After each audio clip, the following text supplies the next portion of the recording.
Good morning. Doctor Anita Mathur, BSR government arts college Alwar.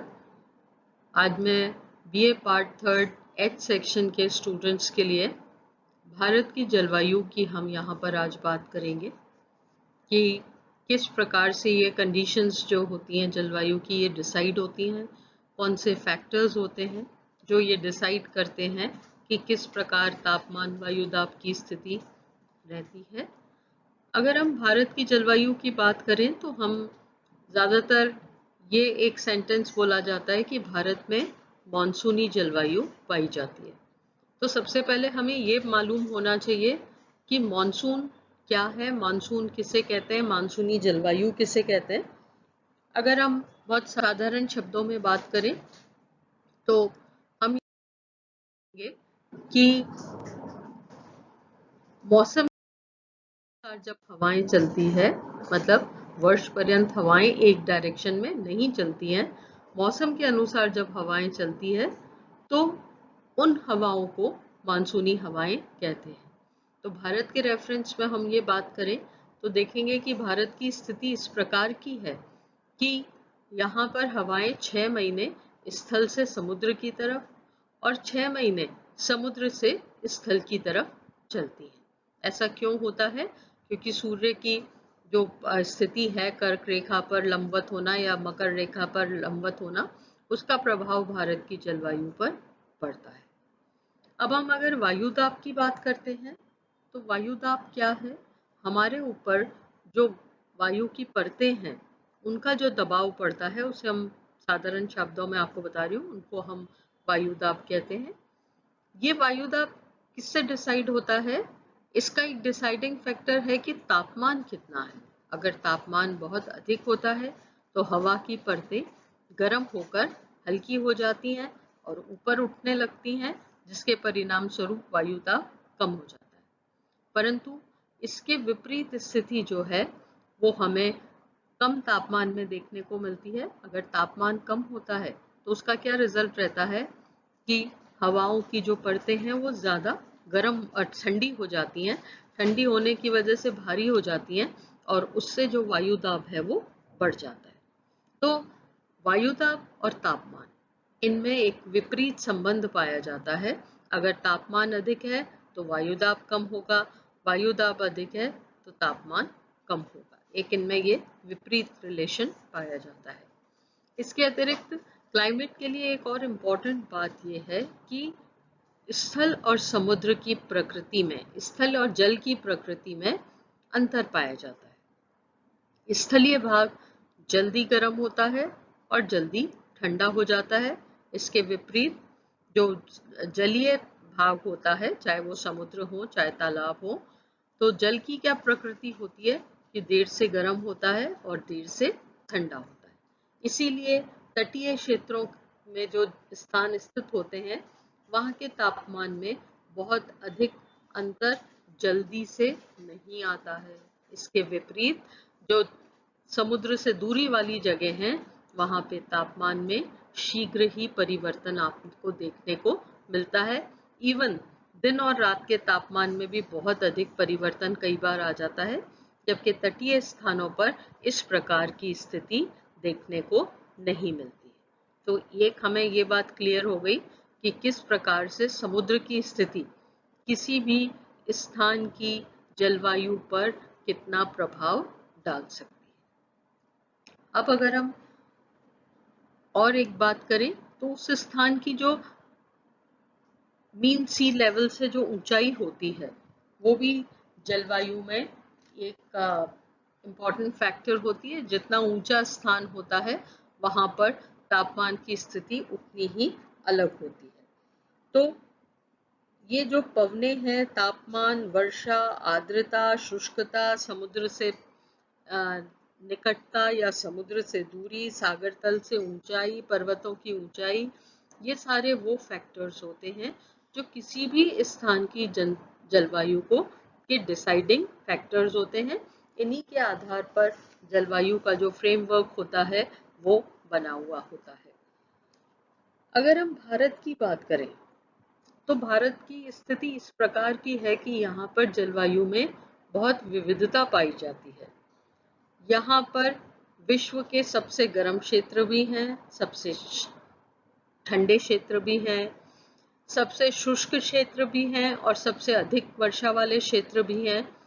और यहाँ पर सुस्पष्ट 3 ऋतुएं पाई जाती हैं, ग्रीष्म ऋतु, शीत ऋतु और वर्षा ऋतु। तो ये एक, अगर मानसूनी जलवायु को समझना है या मानसून को समझना है तो भारत की जलवायु अगर हम समझेंगे तो हमें एक परफेक्ट एग्जाम्पल उसका हमें यहाँ पर मिलेगा। अगर हम राजस्थान की ही बात करें या हम अलवर में रहते हैं, अलवर की ही बात करें, तो यहाँ पे ग्रीष्म और शीत ऋतु का जो डिफरेंस है वो इतना ज़्यादा अधिक है कि बहुत ही ज़्यादा हमें उसमें विविधता देखने को मिलती है, क्योंकि हमारी स्थिति समुद्र से बहुत दूर है, तो यहाँ की जलवायु पर स्थलीय तत्वों का ही प्रभाव होता है, इसीलिए तापमान में इतना अधिक डिफरेंस हमें देखने को मिलता है। इसी तरह यहाँ पर हम बात करते हैं तो दिन और रात के तापमान में भी आपको बहुत अंतर देखने को मिलेगा। स्पेशली अगर हम वेस्टर्न राजस्थान की बात करें, वेस्टर्न राजस्थान में जहाँ पे बालू का विस्तार क्षेत्र है, उसकी तो क्वालिटी ही ये है कि वो जल्दी गर्म हो रही है और जल्दी ठंडी हो रही है। इससे क्या परिणाम होता है कि वहाँ पर दिन और रात के टेम्परेचर में बहुत अधिक भिन्नता पाई जाती है। यहाँ पे वेस्टर्न राजस्थान है जहाँ पे वर्षा का औसत 50 सेंटीमीटर से भी कम पाया जाता है, और इसके विपरीत अगर हम नॉर्थ ईस्ट की तरफ चेरापूंजी या सासाराम की तरफ जाएंगे तो वहाँ पर वो जो क्षेत्र हैं वो विश्व के सबसे अधिक वर्षा वाले क्षेत्रों में शुमार किए जाते हैं। तो ये यहाँ पर भारत की ये विशेषता है कि यहाँ पर जलवायु की अनेक विभिन्नताएं आपको देखने को मिलती है। इसी आधार पर हमने भारत को अलग अलग जलवायु के क्षेत्रों में भी बांट रखा है। मौसम की बात करें तो सबसे पहले हम शीत ऋतु की बात करते हैं कि शीत ऋतु में क्या होता है कि इस समय सूर्य जो है वो मकर रेखा पर लंबवत होता है। इसका क्या असर होता है कि भारत के जो उत्तरी क्षेत्र है वहां पे तापमान तेजी से गिरने लगता है, और तापमान तेजी से गिरने की वजह से उसका क्या रिजल्ट रहता है कि वहां पर दाब अधिक हो जाता है। हमने आपको बताया कि तापमान और वायु दाब में विपरीत संबंध होता है, इसलिए अगर इतना अधिक तापमान गिरता है तो उससे वायु दाब बहुत ही ज्यादा बढ़ जाता है। इसके कंपैरिजन में इसका जो दक्षिणी क्षेत्र है, स्पेशली जो समुद्र का क्षेत्र है या प्रायद्वीपीय भारत है, वहां पर तापमान में इतना अधिक परिवर्तन नहीं आने की वजह से वहां पर निम्न दाब की स्थिति हो जाती है, क्योंकि तापमान बहुत ज्यादा गिरा नहीं है। तो उसका क्या रिजल्ट रहता है कि वहां पर हवाएं थोड़ी विरल होती हैं और लो प्रेशर या निम्न दाब की स्थिति आ जाती है। अब ऐसी स्थिति में हमें अपने आप क्लियर है कि क्या होगा, हवाएं उच्च दाब से निम्न दाब की तरफ चलेंगी। इसका आशय क्या है कि भारत के उत्तर से हवाएं दक्षिण की तरफ चलती हैं। अब ये जो हवाएं हैं ये बिल्कुल बर्फीली अवस्था में होती हैं, बहुत ठंडी होती हैं, और इनके मार्ग की एक बाधा होती है हिमालय, और इस वजह से ये हवाएं बहुत लिमिटेड ही हमें हमारे तक पहुंच पाती हैं। हम ये मानते हैं कि मात्र ठंडी हवाओं का 10% ही हमारे पास पहुंचता है, उसी से ही पूरा उत्तरी भारत शीत की चपेट में आ जाता है। अगर ये हिमालय की स्थिति यहाँ पर नहीं होती तो आप ये सोचिए, ये हवाएं अगर पूरी तरह से भारत में एंटर हो जाती तो शायद उत्तरी भारत बहुत समय तक जमी हुई अवस्था में रहता। पर हिमालय हमारे लिए बहुत सहायक है इस चीज में कि 10% हवाएं ही यहाँ पर आ रही हैं, और इसकी वजह से यहाँ पर शीत ऋतु जो है वो शीत ऋतु यहाँ पर प्रारंभ हो जाती है, और अच्छी शीत ऋतु नॉर्थ इंडिया में देखने को मिलती है। जो तापमान है वहाँ पर इस समय काफी गिर जाते हैं, और दिन और रात के तापमान में भी बहुत फर्क आ जाता है। और ये जो स्थिति है इसमें हम ये मानते हैं कि उत्तरी और दक्षिणी भारत के तापमान में भी बहुत अंतर पाया जाता है। जहाँ पे उत्तरी भारत में औसतन 15 डिग्री सेंटीग्रेड हम तापमान मानते हैं, वहीं दक्षिणी भारत में 25 से 30 सेंटीग्रेड करीब ये तापमान रहता है, क्योंकि दक्षिण में क्या होता है कि सागरीय प्रभाव की वजह से तापमान इतना अधिक नहीं गिर पाता है। वेस्टर्न राजस्थान की बात करें, क्योंकि वो बालू वाला क्षेत्र है, इसलिए वहां पर तापमान जो है हिमांक तक भी गिर जाता है। उत्तरी भारत में कश्मीर और इसके उत्तर की बात करते हैं तो वो बिल्कुल जमी हुई अवस्था में आ जाता है, और यहाँ पर जो मध्य भारत है वहां तक शीत की स्थिति इसी प्रकार की रहती है। और ये वो समय होता है जब रिट्रीटिंग मानसून या लौटता हुआ मानसून भी सक्रिय रहता है, और तमिलनाडु के तट पर इसी के द्वारा शीत ऋतु में बारिश होती है, जिसको हम रिट्रीटिंग मानसून के द्वारा जो बारिश होती है वो भी तमिलनाडु कोस्ट पर होती है, और यहाँ पर सारा जो वर्षा का 90% हिस्सा है वो इसी मानसून के द्वारा होता है। तो शीत ऋतु में हमें ये क्लियर हो गया, क्योंकि सूर्य इस क्षेत्र से दूर है या तिरछा होता जा रहा है, या उसका प्रभाव उत्तरी भारत पर कम पड़ रहा है, या भारत के उत्तर के हिस्से में कम पड़ रहा है, तो वहां पे तापमान तेजी से कम हुआ। तापमान कम होने की वजह से उच्च वायुदाब हो गया, जबकि प्रायद्वीपीय भारत में सागरीय प्रभाव के कारण तापमान नहीं गिर पाए, परिणाम स्वरूप वहाँ लो प्रेशर रह गया। ऐसी स्थिति में हवाएं उत्तरी भारत से दक्षिण की भारत की तरफ चलती है, और यही जो शीतकालीन मानसून है यही पूरी तरह से भारत में शीतकाल के लिए रिस्पॉन्सिबल होता है। अब हम ग्रीष्म ऋतु की बात करते हैं। उस समय स्थिति हमारे सामने विपरीत होती है, और सूर्य की स्थिति विपरीत होने के कारण या सूर्य की स्थिति अलग होने के कारण किस प्रकार की स्थिति होती है कि वो कर्क रेखा पर लंबवत चमकने लगता है। इसकी वजह से मार्च से जून के मध्य तक भारत में ग्रीष्मकालीन स्थिति पैदा हो जाती है, और इस स्थिति में क्या होता है कि स्थलीय क्षेत्रों के तापमान में तेजी से वृद्धि होती है, क्योंकि सूर्य वहां पर सीधा चमक रहा है। इसके विपरीत जो प्रायद्वीपीय भारत है वहां पर जो सागरीय प्रभाव है जलवायु पर, वो वहां के तापमान को इतना अधिक नहीं बढ़ने देता है, जिसके परिणाम स्वरूप अब क्या स्थिति हो गई कि जो स्थलीय एरिया है या उत्तरी भारत है वहां पर तो तेज तापमान होने की वजह से लो प्रेशर की स्थिति हो गई, और समुद्र की तरफ जो तापमान कंपैरेटिवली उतने नहीं बढ़ पाए, तो वहां पे हाई प्रेशर की स्थिति हो गई। इस वजह से अब हवाओं का क्या डायरेक्शन रहेगा, अब वो समुद्र से स्थल की तरफ चलेंगी।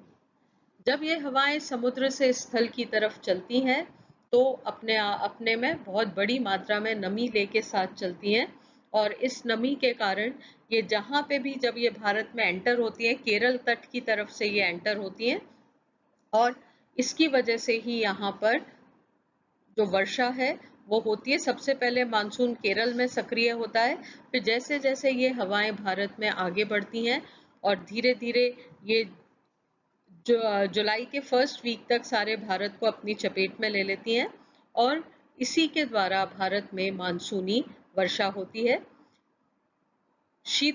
ग्रीष्म ऋतु में अगर हम स्थलीय भाग की बात करते हैं वहां पर तापमान बहुत अधिक होता है, और अगर फॉर एग्जाम्पल हम राजस्थान की ही बात करें या हम अलवर में रहते हैं अलवर की ही बात करें, तो तापमान 48 से कई बार 49 डिग्री तक भी पहुंच जाता है, और बहुत ही ज्यादा गर्मी हो जाती है। इसी समय में लू की अवस्था भी हम यहाँ पे देखते हैं, लू भी चलती है यहाँ पर, और धूल भरी आंधियों का भी यहाँ पर बहुत ज्यादा आपको प्रभाव देखने को मिलता है। और जैसे जैसे मानसून सक्रिय होता है वैसे वैसे भारत में वर्षा होती है, परंतु ये मानसून और ये वर्षा की स्थिति भी बहुत अनिश्चित होती है। मानसून का आना बहुत सारे फैक्टर्स पे डिपेंड करता है, और फिर स्थानीय परिस्थितियों का अगर उसको सपोर्ट नहीं मिल पाता तो मानसून भी बहुत अधिक इफेक्टिव नहीं हो पाता है। इसलिए बहुत ही ज्यादा इसके समय में भी अनिश्चितता रहती है और वर्षा की मात्रा में भी अनिश्चितता रहती है, परंतु भारत की अधिकांश वर्षा जो होती है वो इसी मानसून पे डिपेंड करती है। इसीलिए भारत की जो कृषि है वो पूरी तरह से इस मानसून पे डिपेंड करती है। भारत की जो अर्थव्यवस्था है उसमें इस मानसून का बहुत योगदान रहता है, क्योंकि किसी कारणवश अगर किसी वर्ष ये मानसून पूरी तरह से एक्टिव नहीं हो पाता, अच्छी वर्षा नहीं हो पाती है, तो भारत की जो आर्थिक व्यवस्था है उस पर बहुत उसका असर पड़ता है। इस साल हम ये देख रहे हैं कि अभी तक अच्छी बारिश हो रही है। अलवर में हालांकि इतनी नहीं हुई है, पर अगर और जगह की स्थिति देखें और अगर हमारे सारे बांध और सब अच्छे पानी से भर जाते हैं तो हमारे लिए साल भर के लिए जल की समस्या से हमें छुटकारा मिल जाता है। परंतु उसके विपरीत अगर मानसून अच्छी तरह एक्टिव नहीं हो पाता है तो उसका रिजल्ट क्या होता है कि सूखे की स्थिति हमारे सामने आ जाती है। और सूखे की स्थिति आने से क्या होता है कि देश की इकोनॉमी पर, रोजगार पर, सब उसका बहुत विपरीत प्रभाव पड़ता है। तो ये हमने भारत की जलवायु के बारे में पढ़ा कि किस प्रकार से यहाँ पर सुस्पष्ट 3 ऋतुएं पाई जाती है, और भारत की स्थिति इस प्रकार की होने की वजह से यहाँ पर जो स्थिति में हवाओं की दिशा में जो परिवर्तन होता है वो ही यहाँ की जलवायु को डिसाइड करता है। आप इसको डिटेल में पढ़िए, इसका PDF भी मैंने आपको डाल दिया है। Thank you.